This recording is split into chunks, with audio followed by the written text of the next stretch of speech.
What's going on, guys, and welcome back to another video on For the Love of Games. In today's video, we're going to be talking about a series that is very near and dear to my heart, Streets of Rage. Streets of Rage 4 released on April 30th, 2020, and is a direct sequel to Streets of Rage 3, which released in 1994 on the Sega Genesis. Can Streets of Rage 4 live up to the original series? Let's find out. Let's pull up a chair, sit back and relax, and let's talk about Streets of Rage 4. Let's go.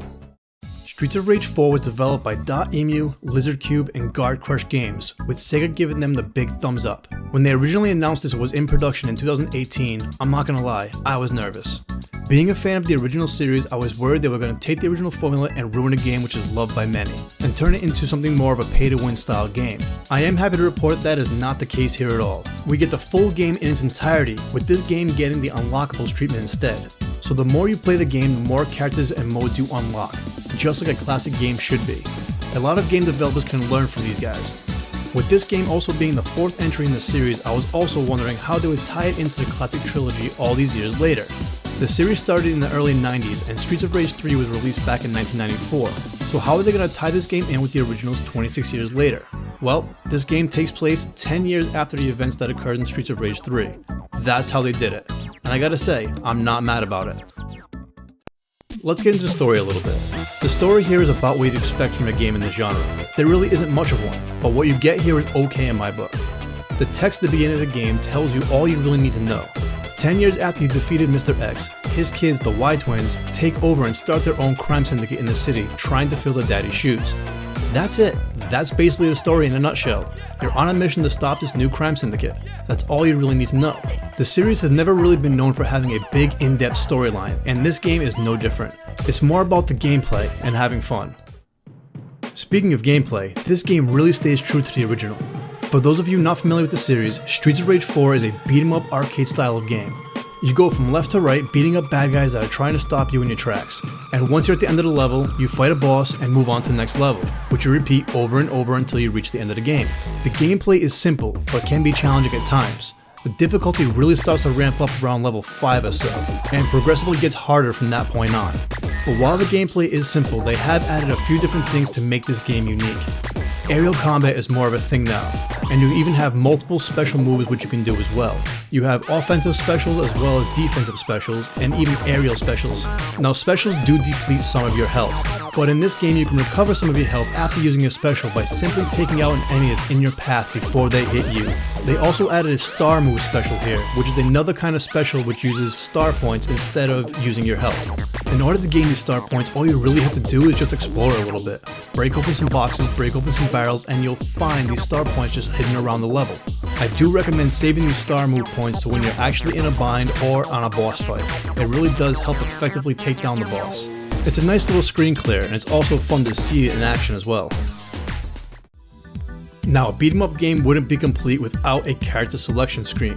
You can choose the character that you want to run through the game with. Returning from the original series are Axel Stone and Blaze Fielding. We also have the addition of two new members of the group, one of them being Cherry Hunter, who wields a guitar as a weapon on top of using her fists, and she is also the daughter of Adam Hunter from the original game.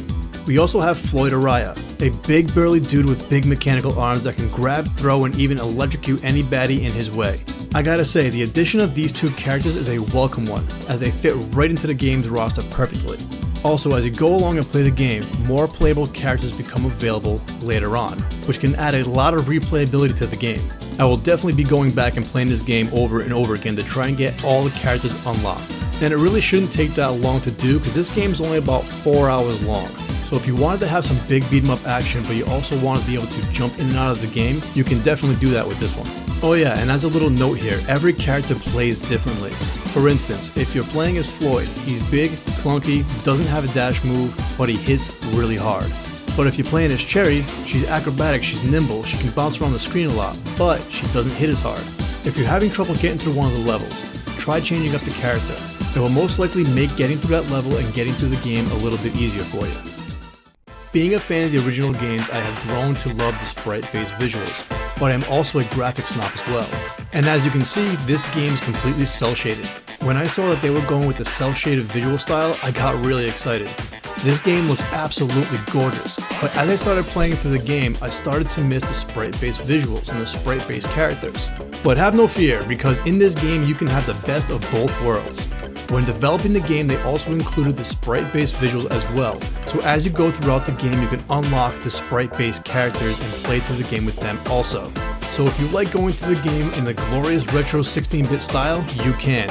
And the music can also be changed to the retro style as well. So if you happen to like the music from Streets of Rage 2, you can have it here also.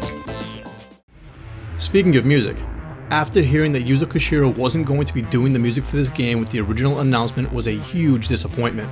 Once I heard that, I automatically thought the music in this game was going to be trash. Like, why bother? If Koshiro isn't doing the music, then don't put any music in the game at all. I know it sounds ridiculous now, but that's how I felt. Once I saw a few of the reveal trailers and actually started playing the game, I became pleasantly surprised. The main composer for this game is Olivier de Riviere, who of which had composed music for games such as Alone in the Dark 2008 and Assassin's Creed 4 Black Flag. He and his team did a fantastic job of making the music in this game feel authentic and making it feel very true to the original. But as game development went on, and after Yuzo Koshiro played a demo of the game, he eventually came onto the project in June of 2019 and composed a few pieces of his own, which is greatly appreciated by the die-hard fans of the series. If you're interested in the music and want to get a behind the scenes look of how it was done, be sure to check out the behind the tracks video. I'll put a link in the description below. It really does highlight and show you how they went through the process of making the music for this game and how it was thought out. They really did a good job here and it shows. I give a lot of credit for these guys actually attacking this and actually doing it right. They had some big shoes to fill, and fill them they did.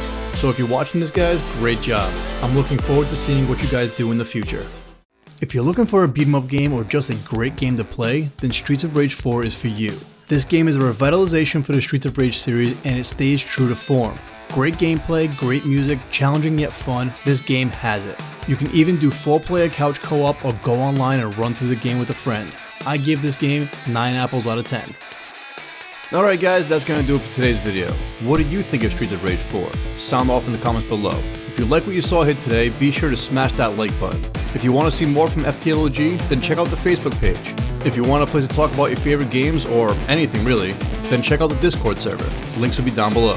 If you want to see more from For the Love of Games, then be sure to subscribe and turn on the notification bell, so you'll be notified every time I upload a new video. But anyway guys, I'm Josh, signing out, have a great day.